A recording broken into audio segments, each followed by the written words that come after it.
할렐루야. 이 아침 오신 우리 성도님들을 환영합니다. 우리 토요일 아침인데요. 우리 온라인으로도 함께 하신 우리 성도님들 환영하며 축복합니다. 우리 찬송가 175장 신랑 되신 예수께서 175장 찬양하겠습니다.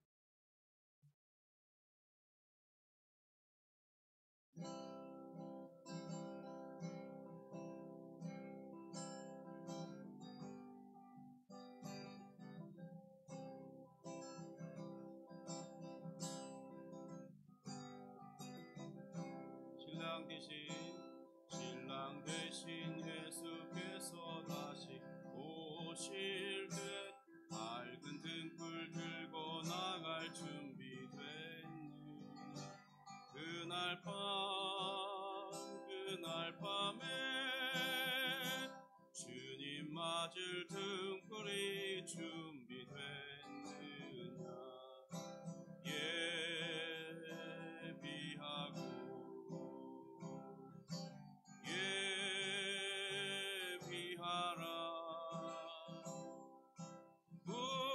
우리 신랑 예수 오실 때 밝은 등불 손에 들고 기쁨으로 주를 맞겠네. 주를 나와 맞으라는 소리 들릴 때 기뻐하며 주를 맞이할 수 있느냐. 그날 밤에 주님 맞을 등불이 준비됐느냐.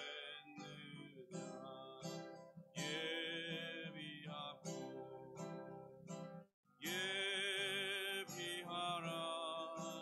우리 신랑 예수 오실 때 밝은 등불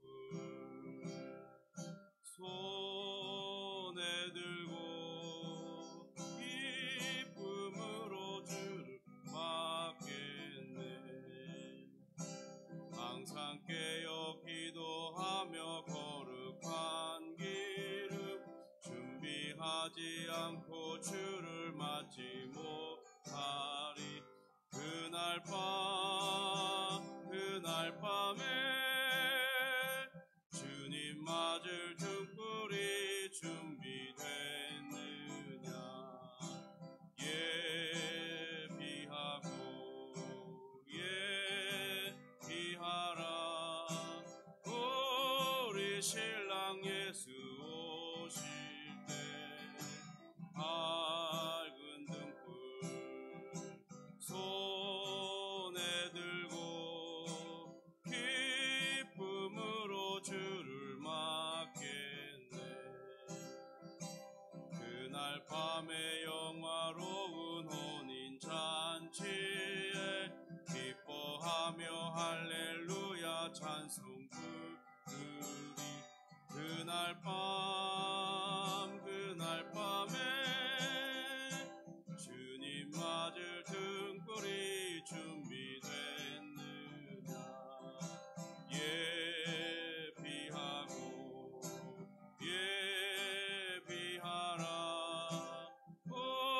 우리 신랑 예수 오실 때 밝은 등불 손에 들고 기쁨으로 주를 맞겠네.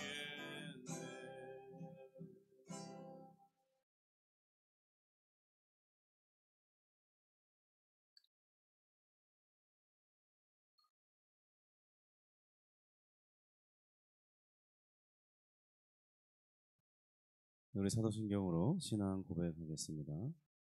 전능하사 천지를 만드신 하나님 아버지를 내가 믿사오며 그 외아들 우리 주 예수 그리스도를 믿사오니 이는 성령으로 잉태하사 동정녀 마리아에게 나시고 본디오 빌라도에게 고난을 받으사 십자가에 못 박혀 죽으시고 장사한 지 사흘 만에 죽은 자 가운데서 다시 살아나시며 하늘에 오르사 전능하신 하나님 우편에 앉아 계시다가 저리로서 산자와 죽은 자를 심판하러 오시리라.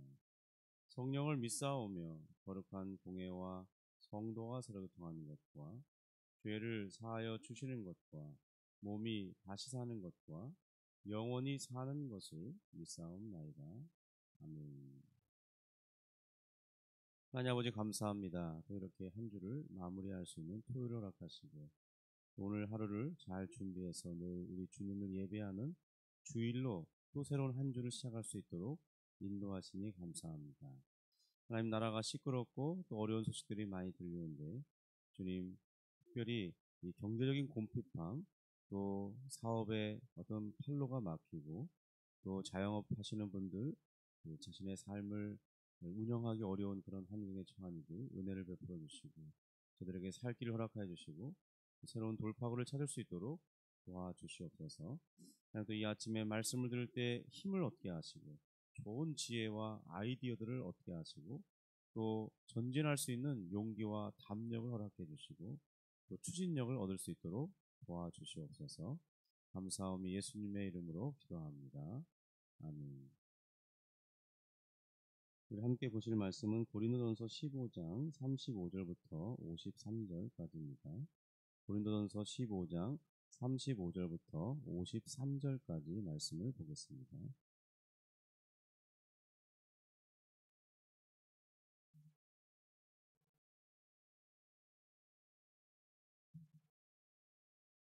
우리 말씀의 내용이 좀 긴데요. 우리 그래도 합독하면서 읽어보겠습니다. 35절입니다.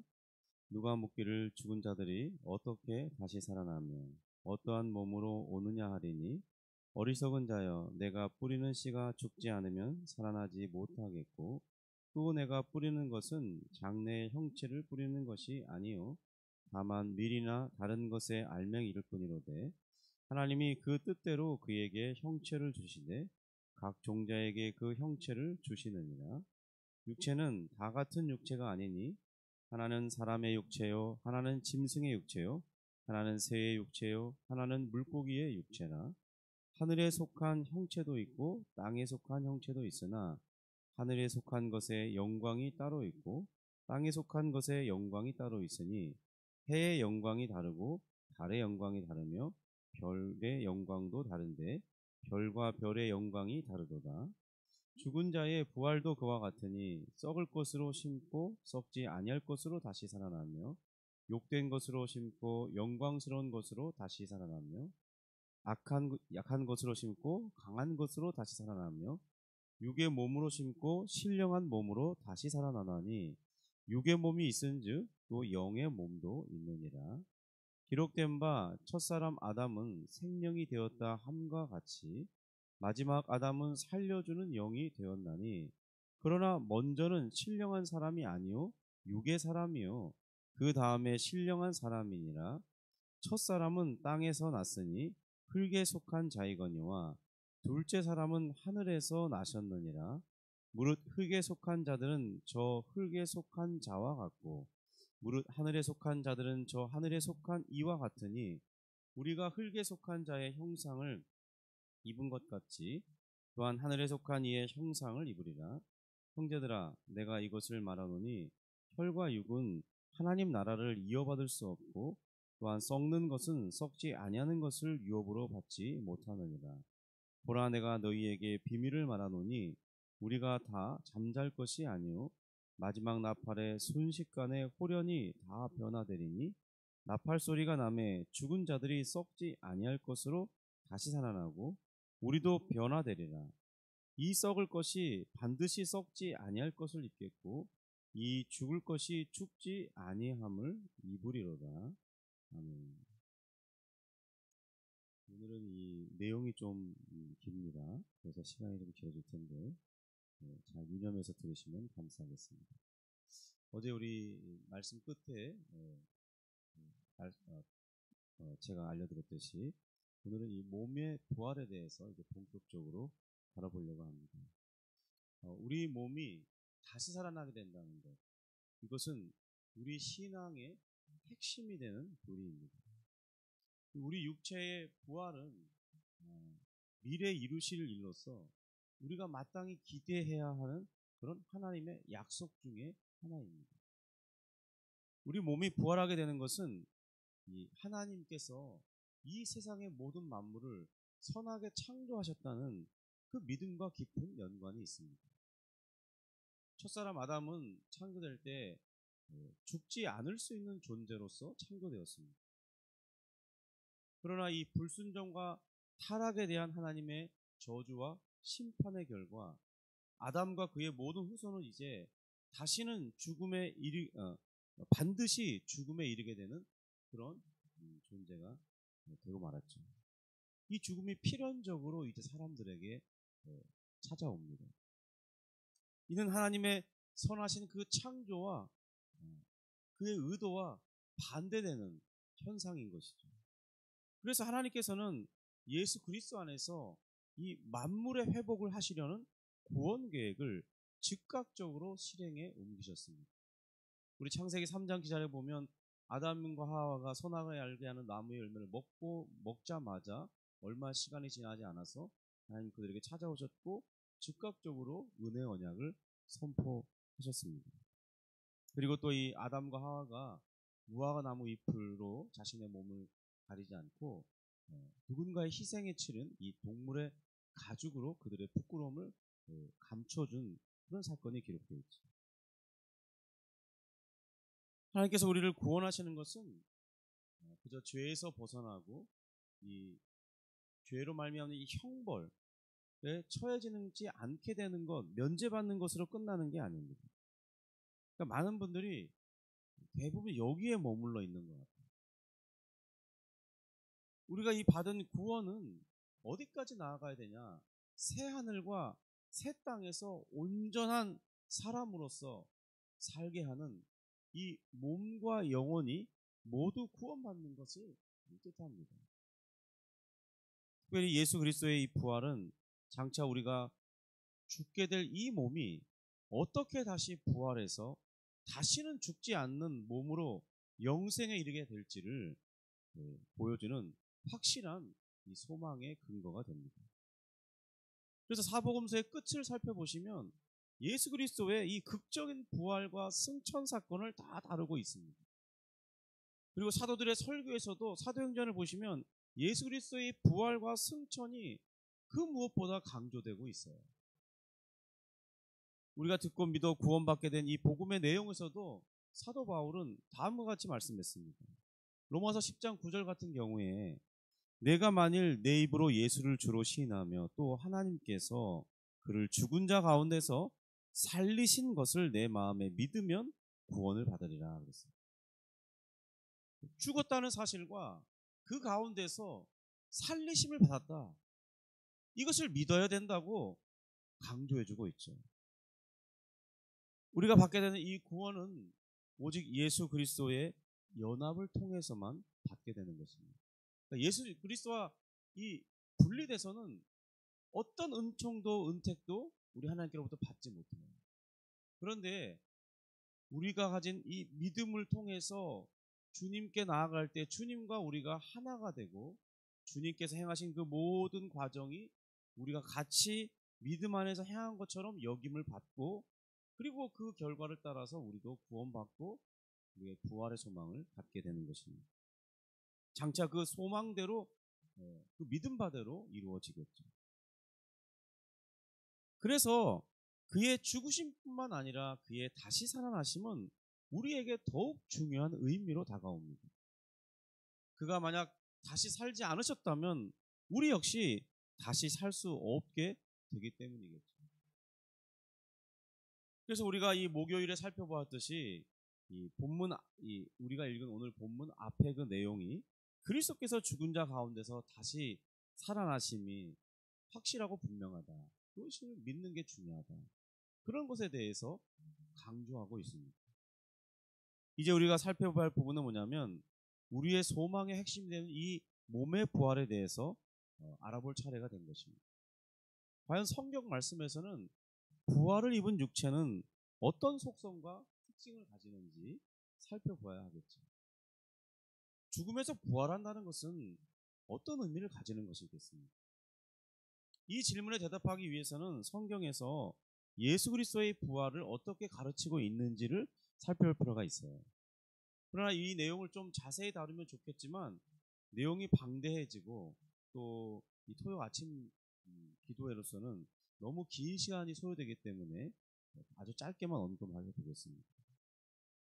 예수님께서 이 부활하셨을 때의 모습과 그 행적을 살펴보면 예수님은 분명 그가 죽기 전에 이 육체를 그대로 가지고 부활하셨다는 점을 알 수 있습니다. 어떤 외형적인 변화가 크게 없어요. 그런 반면에 예수님의 이 몸의 속성의 변화가 왔음을 또 알 수 있습니다. 죽기 전에 예수님은 여기 있다가 저기 있을 수 없었습니다. 그러니까 순간 이동 이런 것들이 불가능했어요.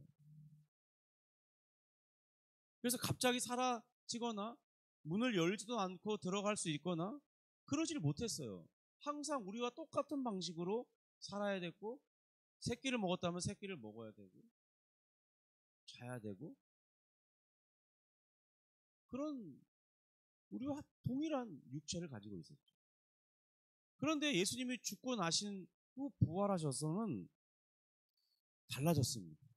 갑자기 없다가도 나타나시기도 하시고 호련히 다시 사라지기도 하시고 뭐 문을 열고 나간 것도 아닌데 사라지신 거예요. 그리고 벽을 그냥 없는 것처럼 통과하기도 하시고 그의 육체에 어떤 손상이나 위해가 없었음을 보여줍니다. 그리고 도마에게 자신이 죽었다 살아난 이 동일한 사람이 내가 죽기 전에 예수나 지금 부활한 예수나 똑같은 사람이다라는 걸 보여주시기 위해서 십자가에 달리실 때에 손과 발에 이 못자국이 있죠. 그리고 옆구리에 창자국이 있죠. 그런 상처를 만져보도록 허락하셨다는 겁니다. 그것을 보면 그의 육체는 예수님의 부활하신 그 육체는 유럽이나 서구 영화처럼 뭐죠? 이렇게 어떤 그 형체는 보이긴 하는데 실상이 없는 그 유령 있죠, 유령. 이렇게 뭐죠? 풍선처럼 생겨가지고 이렇게 떠다니는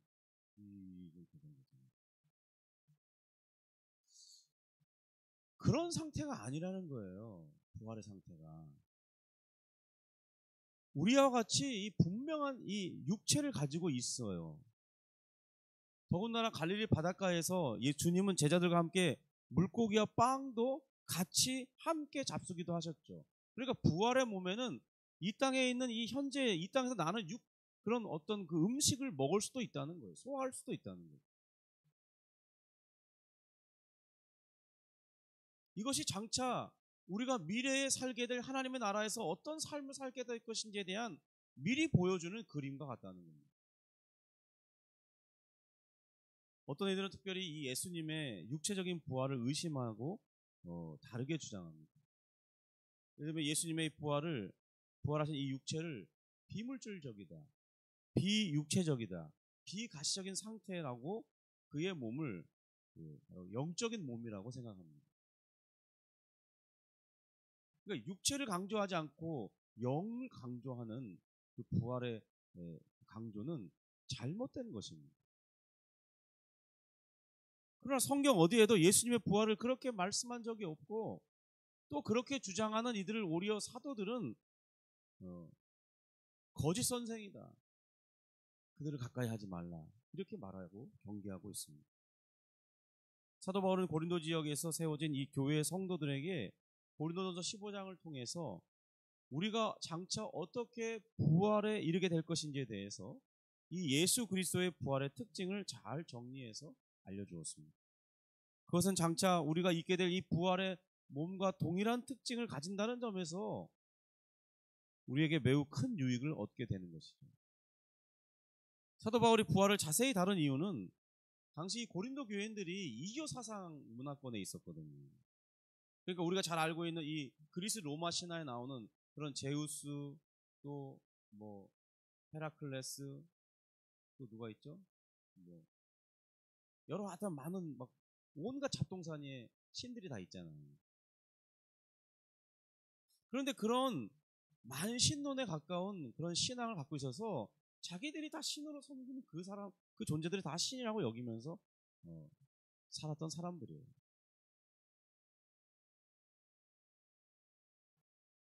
더구나 이 고린도 교회에는 근처에는 유명한 신전이 있었습니다. 거기에서는 이 바알과 아세라 숭배와 같이 종교 의식 중에 마지막 끝에 집단 성교가 포함되어 있었어요. 그러니까 이 성적으로도 문란하고 이 사고 방식이 매우 이렇게 많은 것들을 신으로 섬기니까 어떤 하나님이 유일신이다 이런 생각을 갖기가 사실 좀 어려운 문화 환경이랍니다. 또 그런 이 문화적 배경의 사상에는 이원론이 깊이 자리 잡고 있었어요. 이 그리스에서 시작된 이 철학의 문화 속에 이원론이 아주 강력하게 자리했죠. 그러니까 영은 선하고 육은 악하다 그런 사상 말하는 거죠.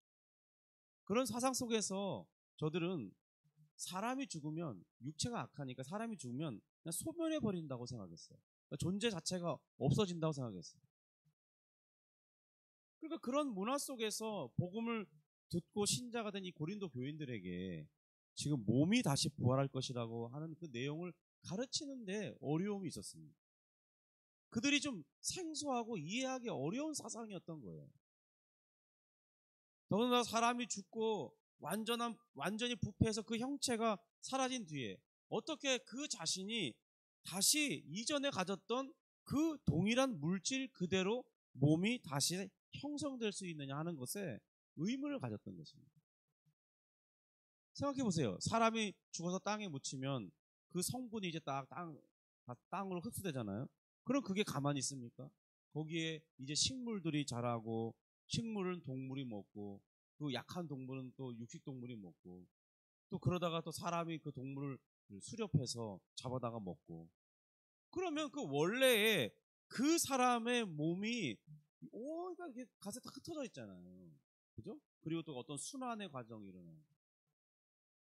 그렇게 많은 반복이 있은 후에 부활하게 하게 된다면 그 원래 그 몸을 회복할 수 있겠느냐 하는 의문이 이들에게 있었어요.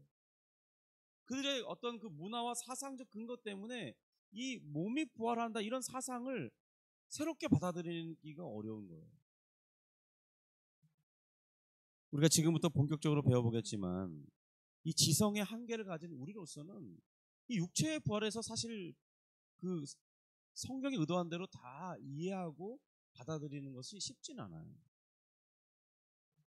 왜냐하면 아직 그 상태를 우리가 직접 경험해 보지 않았기 때문이에요. 그러니까 분명하게 육체는 동일하다 하는데 이 육체의 속성이 바뀌기 때문에 그게 뭐지? 이렇게 좀 이해하기가 어려운 거예요. 거기다 또 우리가 가진 장애물들은 이 과거의 그런 고린도 교회 성도들과는 다르게 우린 너무나 많은 이 시각적인 시청각 자력들을 학습해 왔어요. 그러니까 오해하게 상상하게 만드는 그런 요소들이 너무 많아요.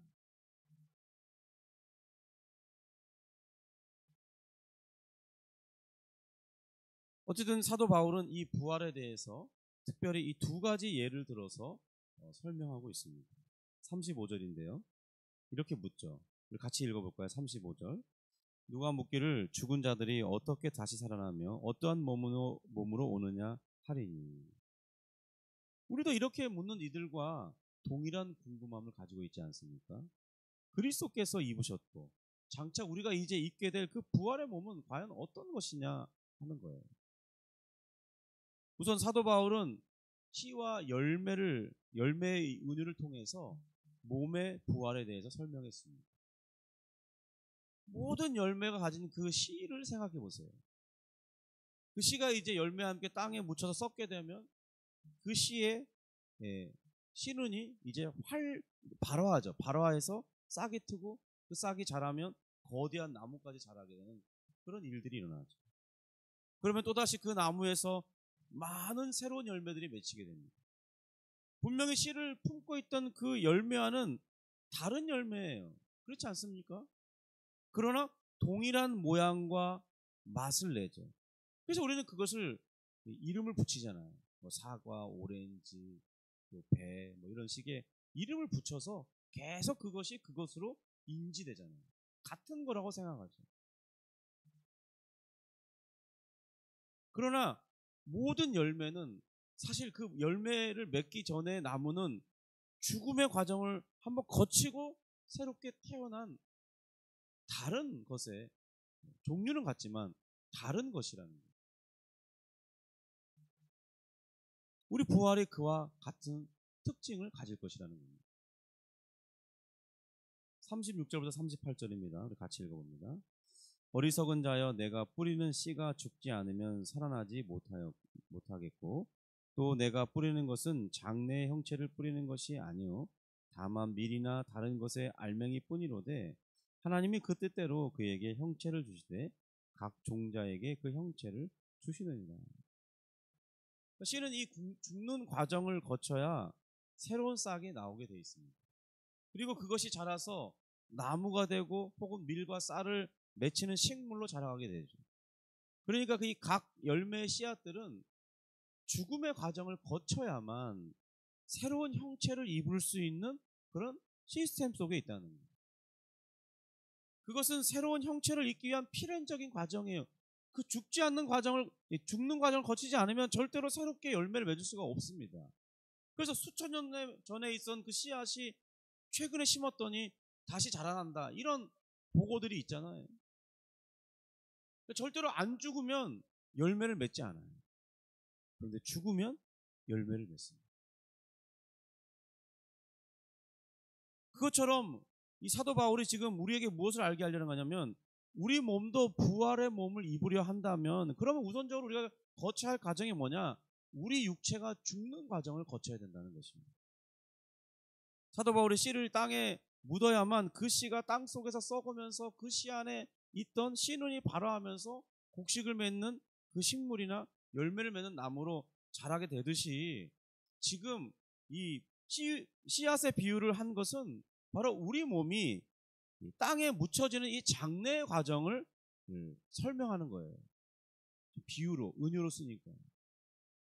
그래서 우리도 그런 과정을 거쳐야 된다. 그래야만 새로운 육체를 입게 되는 것이다. 마치 주님이 죽으시고 부활하신 것처럼.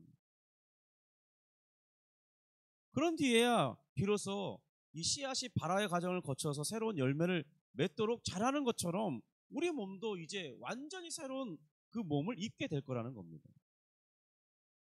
물론 이런 설명이 우리 몸이 실제적인 부활에 있어서 충분한 설명은 될 수 없어요.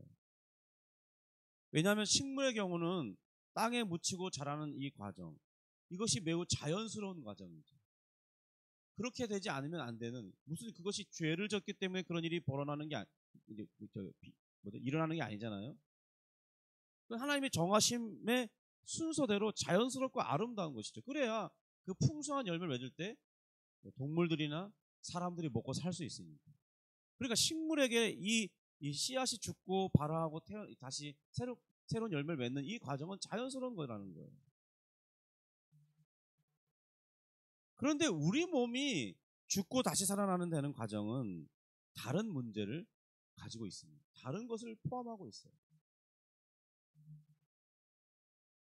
부활은 생명의 주인이신 이 하나님께서 예수 그리스도, 그의 아들이신 예수 그리스도를 통해서 행하시는 능력으로만 이루어질 수 있는 기적적 사건이기 때문입니다. 이것이 식물의 예와는 다른 점이에요. 뚜렷하게 구별되는 점입니다. 성령께서 역사해 주지 않으면 절대로 죽은 자가 다시 살아날 수 없습니다. 자동적으로 일어날 수 있는 게 아니라는 거죠. 그리고 이어서 동물들이 각각의 환경에 부합하여 살도록 창조되었음을 예로 들면서, 우리가 장차 들어가게 될 하나님의 나라에도 그 나라에 적합한 몸의 형태가 필요하다고 지금 알려주고 있습니다. 39절부터 41절인데요. 우리 같이 읽어보겠습니다. 육체는 다 같은 육체가 아니니 하나는 사람의 육체요, 하나는 짐승의 육체요, 하나는 새의 육체요, 하나는 물고기 육체라. 하늘에 속한 형체도 있고 땅에 속한 형체도 있으나 하늘에 속한 것에 영광이 따로 있고 땅에 속한 것에 영광이 따로 있으니, 해의 영광이 다르고 달의 영광이 다르며 별의 영광도 다른데 별과 별의 영광도 다르다. 우리처럼 이 육체를 가진 이 동물들은 보면 크게 세 종류로 나눠볼 수 있습니다. 하나는 땅에 사는 육지동물, 하나는 하늘을 나는 이 새들, 그리고 물속에 사는 물고기로 나눌 수 있습니다. 그런데 이 세 종류들의 이 동물들을 살펴보면 각자 자신들이 처한 그 환경에 살아가기에 매우 적합한 그런 형체를 가지고 있습니다. 그런 몸의 구조를 가지고 있죠. 그래서 물속에서 태어나고 일생을 사는 이 물고기는 대부분 공기호흡을 하진 않죠. 아가미 호흡을 통해서 물속에서 산소를 걸러내서 직접 공급받으면서 살아갑니다. 이는 육지동물이나 사람과도 확연한 차이를 가지는 거예요. 이제 그럼 하늘을 날며 나는 이 새들은 어떻습니까? 독수리의 경우는 수 킬로미터를 날아올라서 비행을 합니다. 어떤 철새들은 수만 킬로를 날아가면서 왔다 갔다 하면서 살아요. 저들은 어떻게 그런 식으로 비행할 수 있는 것이겠습니까? 하나님께서 새들에게 날개라는 독특한 형태의 몸의 구조를 주셨기 때문에 새들은 바로 하늘을 날며 살기에 적합한 몸을 가질 수 있게 됐습니다. 육지에 사는 이 다양한 동물들은 어떻습니까? 어떤 동물들은 이 90도에 가까운 절벽에 아주 그냥 자연스럽게 막 올라가요. 뛰어다니기도 해요, 거기에. 무슨 평지를 달리듯이. 어떤 동물은 순식간에 100km를 주파해내는 그런 동물이 있습니다.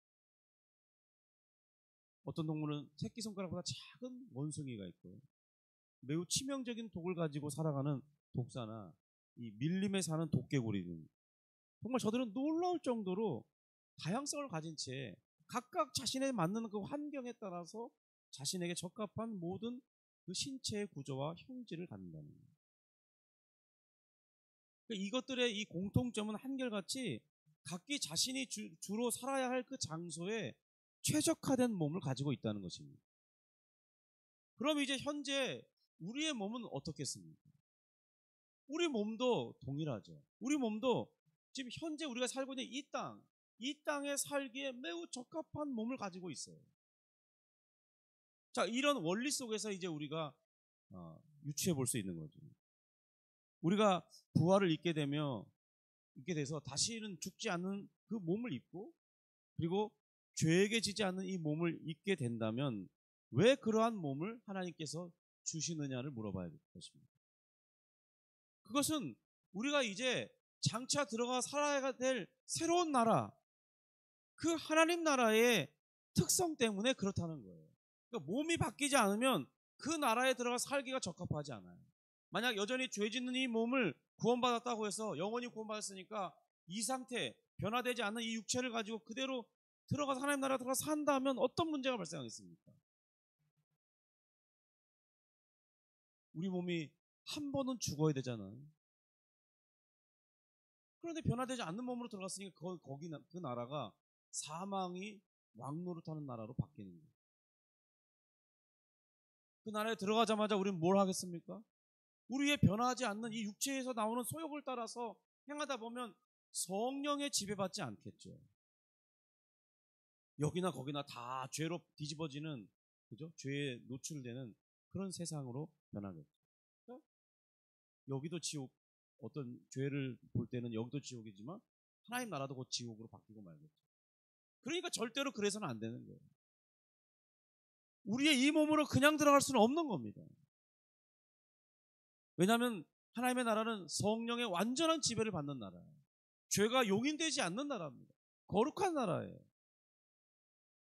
그런 나라에 우리가 장차 들어가려면 조건이 뭐냐면 바로 죄를 이기는 몸, 죄에게 지지 않는 몸, 다시는 죽지 않는 몸, 영광스러운 이 몸을 입고 들어가야 거기에 살기에 적합한 거예요. 더군다나 성령의 지배를 받는, 성령의 뜻을 100% 온전하게 순종해낼 수 있는 그런 영적인 몸이 되어야 잘 순종할 수 있는 몸, 순종하면서도 내 마음이 크게 기뻐하고 조금도 불만이 생기지 않고 그렇게 하는 것이 내 마음도 즐겁고 내가 원하는 것인, 결국 그러니까 내가 생각해서 원하는 그 모든 것들, 내가 즐겁게 행하는 모든 것들이 다 하나님의 뜻에 부합되도록 시스템으로 완전히 바뀌어지는 거예요.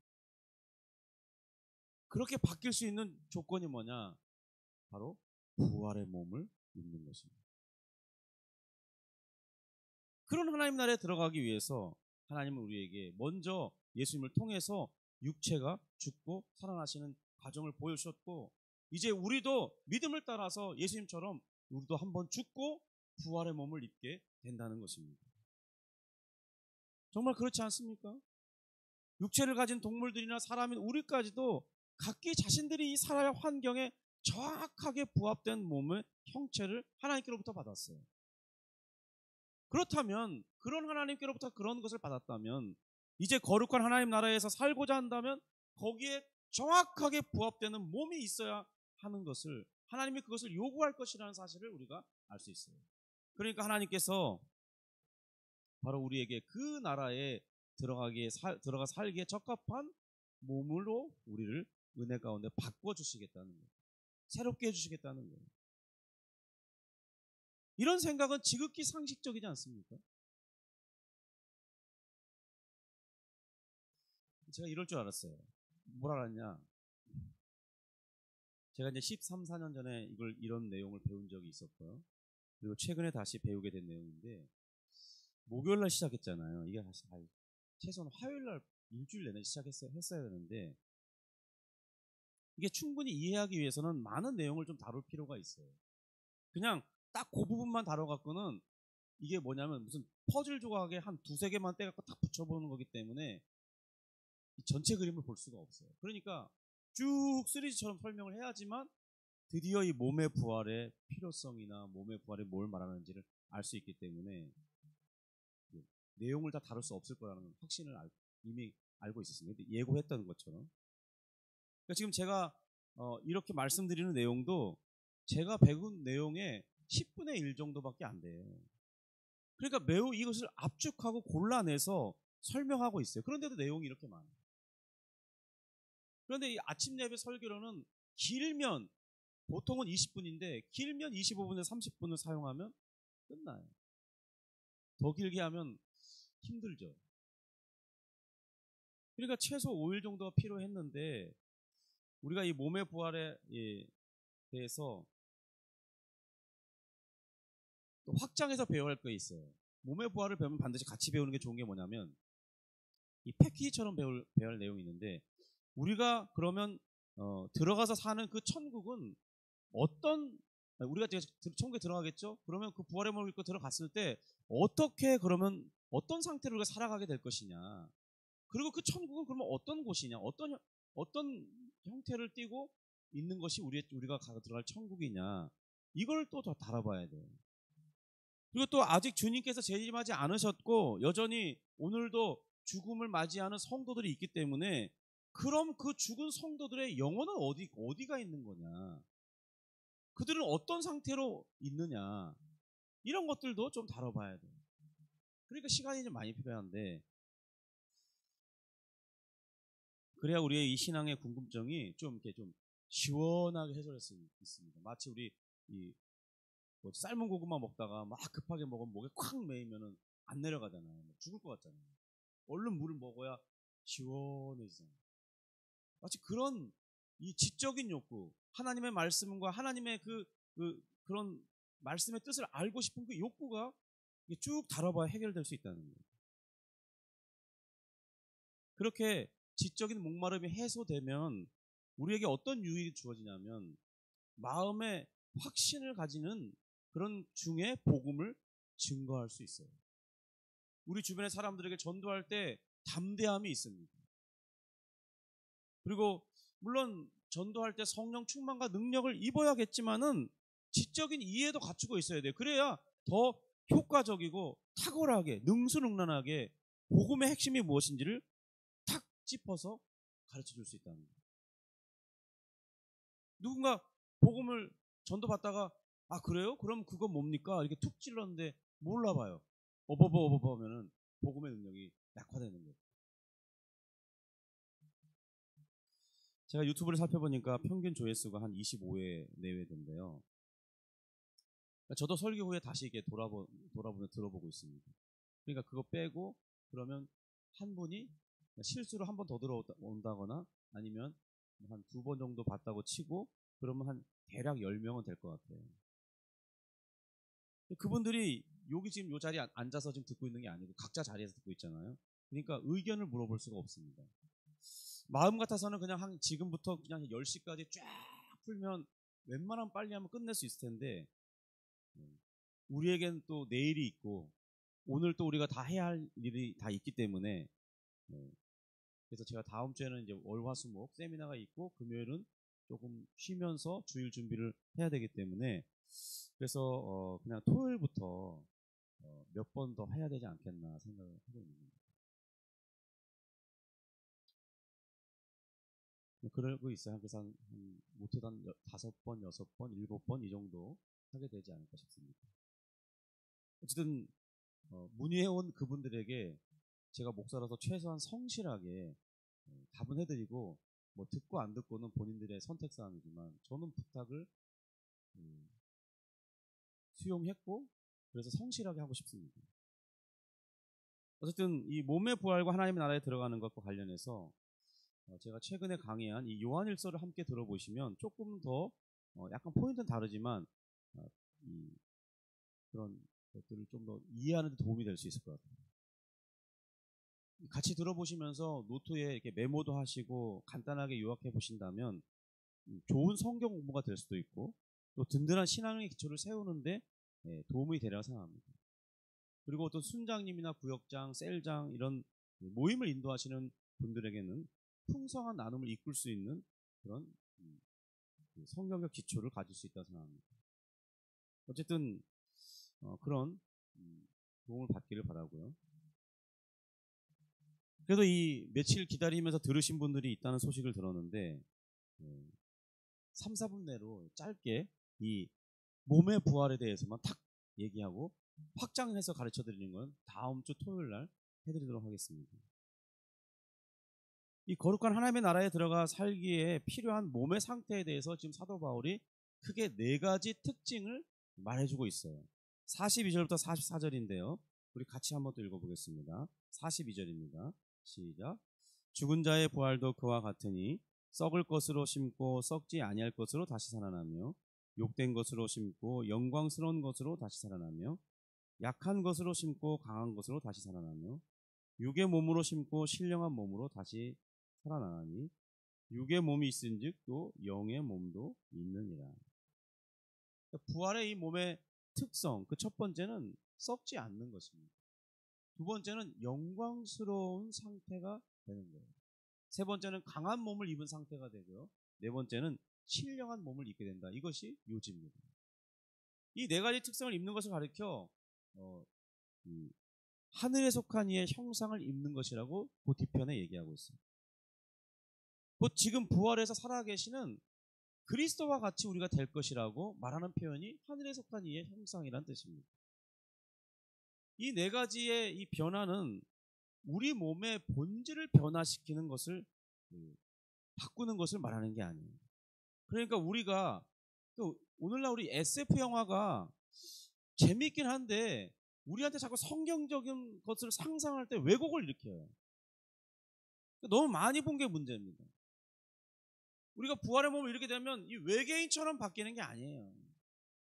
막 코가 길어진다거나 귀가 막 이만해진다거나 눈이 막 너댓 개 달려서 여기 뒤에도 막 눈이 생기고 온 사방을 다 보는 뭐 눈이 7개씩 달려있거나 손가락이 좀 5개를 모자라니까 6개, 7개, 8개가 된다든지 뭐 그런 식의 외계인같이 변하는 게 아니라는 거죠. 똑같이 우리 몸 그대로 똑같이 우리 몸이 그대로 부활하게 되는 거예요.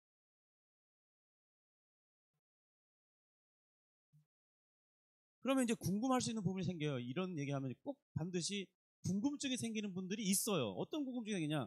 그러면 영화로 죽은 아이는 어떻게 됩니까? 고령의 나이로 죽은 그러니까 쭈글탱이 막 주름살 짙어지고 머리 다 빠지고 이도 다 빠지고 부름 받으신 분들 어떻게 되겠냐? 또 다른 영역이 있죠. 장애를 입고 태어나신 그런 분들 어떻게 되냐? 사고로 신체가 이렇게 잘려 나가거나 그런 상태로 오래 살았던 분들 그럼 어떻게 부활하게 되겠느냐, 이런 부분들을 고민하게 분들이 꼭 있어요. 자, 우리가 부활하여 얻는 몸은 속성의 변화가 일어나고, 그래서 속성의 변화가 일어난다는 건 뭐냐면 우리의 영광과 능력과 도덕성이 현재 우리 상태와 비교할 수 없이 좋아져요. 탁월해진다는 거예요. 그리고 외적으로는 아까 이 동물의 예를 들은 것처럼 하나님께서 의도하신 이 최적화된 몸의 상태로 부활하게 해주실 거라는 겁니다. 이것은 어느 정도 우리의 상상이 가능한 영역인데요. 우리 일생 중에 어떤 몸을 부활하겠느냐 상상해 본다면 우리가 일생 살아가는 7, 80, 90까지 살았을 때 가장 좋았던 몸의 상태는 어느 시절입니까? 제 기억으로는 제가 그래도 제 몸매 중에 제일 날씬하고 멋있었을 때가 한 20살 전후거든요. 군대 갔다 오기 전에. 그때는 제가 78kg 있었는데 그때는 28인치 옷도 입고, 네? 위에 와이셔츠도 95짜리 입을 수 있어요. 지금 95 상상도 못하는 옷이거든요. 그때 같은 게 제일 멋있었던 것 같아요. 인기도 있고. 그런 그 상태의 그런 젊음, 탱탱한 피부, 주름살 하나 없고, 이 머리숱도 좀 많이 빠졌는데 머리숱도 풍성했던 그때. 그리고 가장 멋있다고 느껴지는 때. 그런 몸으로 우리가 부활하게 될 것임을 생각해 볼 수 있어요. 영원히 죽은 자는 고민할 게 없습니다. 성인의 몸을 받겠죠. 그러면 나이 드신 분은 고민할 게 없죠. 젊은 우리 총각 처녀의 몸으로, 이팔 청춘의 몸으로 받게 된다는 거예요. 장애를 가진 분은 어떻게 되겠습니까? 치유된 몸으로 받겠죠. 신체가 없이 태어난 분이거나 절단된 분들은 온전한 몸을 받게 될 것입니다. 정신적으로나 지적인 장애를 갖추신 분들은 온전한 정신과 지적 장애가 치유된 상태로, 사라진 상태로, 그리고 다른 사람들의 지성과 이해력이 동일한 상태로 살아나겠죠. 다운중은 어떻게 되겠습니까? 가장 아름다운 모습으로 재조합돼서, 그러나 그 사람인지 알아볼 수 있는 한도 내에서 바뀌어지겠죠. 몸의 큰 상처와 흉터도 다 사라질 것입니다. 저는 작게 긁히기만 해도 흉터가 다 남는데, 그래서 마치 흉터가 무슨 조폭이 무슨 상처받은 것처럼 이렇게 손에 흉터가 엄청 많아요. 근데 사실 그게 무슨 큰 상처가 아니라 살짝 긁히기만 해도 이게 큰 흉터로 남습니다. 그런 게 다 사라지겠다는 거예요. 그럼 이제 이 말을 하면은 꼭 또 질문이 생기는 분이 있어요. 어떤 질문이냐? 예수님이 손에 못자국과 발에 못자국 있고 옆구리에 상처가 있다고 그랬잖아요. 그럼 왜 예수님은 그게 있습니까? 왜 없지 않고 그게 있습니까? 그런데 잘 생각해 보세요. 예수님이 채찍에 맞으시고 살점이 떨어져 나가는 그런 채찍을 맞으셨잖아요. 매 맞고. 그런 흉터는 어디 있습니까? 그런 건 말하지 않잖아요.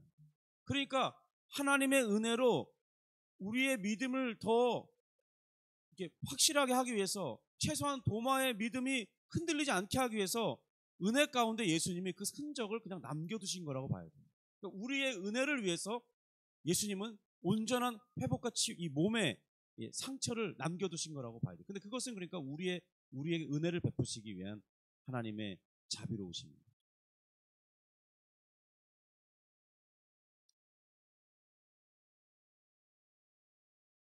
이거 숙제 내려고 그랬는데 숙제를 답을 말해버렸네. 어쨌든 이 궁금한 점, 이 몸의 부활과 관련해서 궁금한 점, 성도의 죽음에 대해서 이런 거에 궁금한 점이 있으면 한번 질문해 보세요. 그럼 제가 준비해서 답을 해드리도록 하겠습니다. 어쨌든 사람이 죽으면 시체가 되고 부패의 과정을 거쳐야 하지만 우리가 이 부활을 입을 때는 다시는 그런 죽음에 종속되지 않는 몸으로 살게 될 것입니다. 영광스러운 몸이라는 것은 모든 수치와 이 불명예를 벗어버린 상태로 살게 될 것이라는 거예요. 그리고 우리는 이제 어떤 질병과 사고에도 지배되지 않는 강한 몸으로 다시 살게 될 것입니다. 마지막으로 이 성령의 뜻에 완전하게 순종하는 몸으로 다시 살게 될 거예요. 이런 몸을 입게 된다고 해서 우리가 서로를 못 알아볼 정도로 어떤 외적인 변화가 일어나는 게 아닙니다. 아까도 말했던 것처럼 그렇게 무슨 이상한 외계인이 되는 게 아니에요. 그 사람이 가장 멋있는, 자신도 가장 아름답다고 생각하는, 하나님도 그렇게 되기를 바라는 그 모습을 입게 되겠죠. 그런데 기본적인 사람의 이 형태, 내가 이 땅에 있을 때 있는 이 형태는 이대로 유지합니다.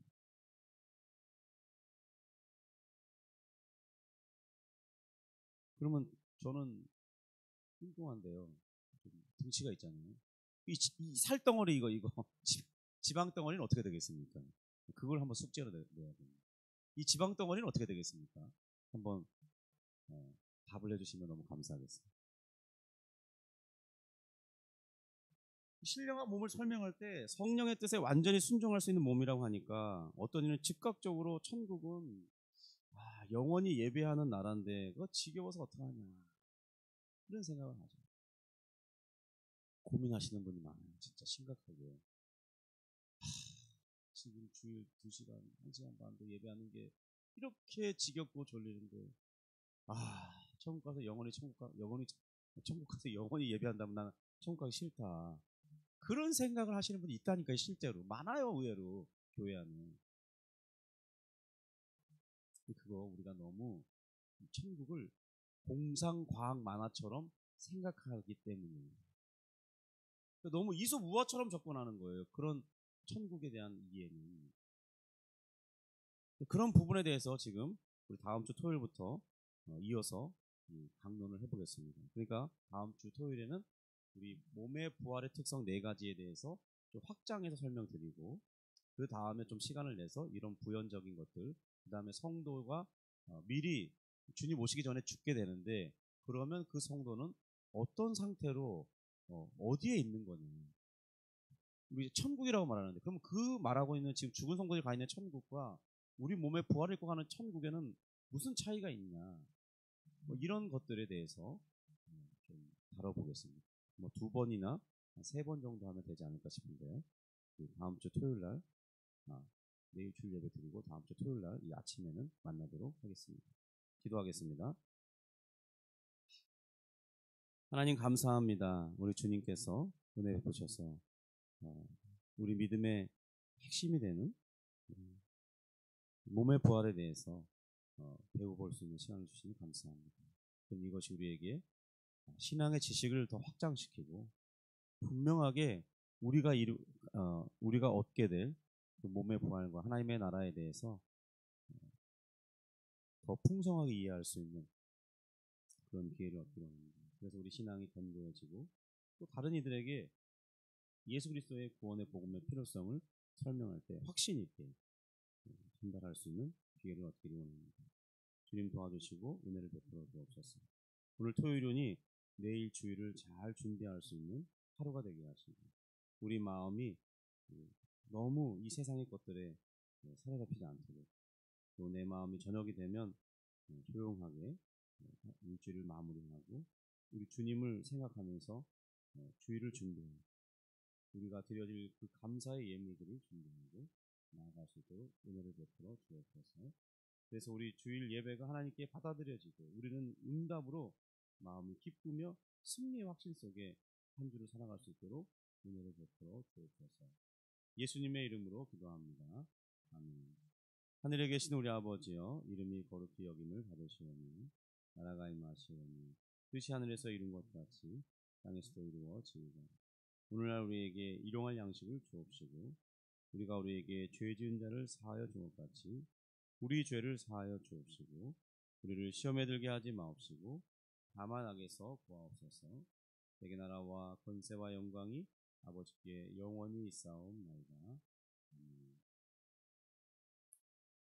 우리 시간이 좀 많이 갔기 때문에 오늘은 합심 기도는 하지 않겠습니다. 개인적으로 기도하실 때 우리 대통령 선거 얼마 안 남았는데 그런 거에 대한 또 많은 거짓된 정보, 상대방을 헐뜯기 위한 그래서 좀 왜곡을 일으키는 그런 주장들 좋지 않은 것 같습니다. 어쨌든 우리나라의 국민들과 나라를 어떻게 이끌는지에 대한 좋은 공약들을 많이 내걸고 그런 공약들로 서로 싸우고 또 논쟁하고 어떤 것이 허점은 뭐고, 그래서 그것을 우리가 어떤 지도자를 뽑아야 될지 잘 분별할 수 있도록 그런 부분을 위해서 기도해 주시고요. 그리고 이제 우연히 제가 이제 설교하는 중에 이렇게 성경 본문을 찾다 보면 인터넷을 열어야 되는데, 그때마다 기사들이 이제 뜰 때마다 눈에 들어오는 기사들을 좀 잠깐씩 읽어보는데, 우리 한국 이 중소기업들이나 유망했던 중소기업들이나 또 자영업자들이 정말 엄청나게 줄도산하고 있고 폐업하고 있다고 합니다.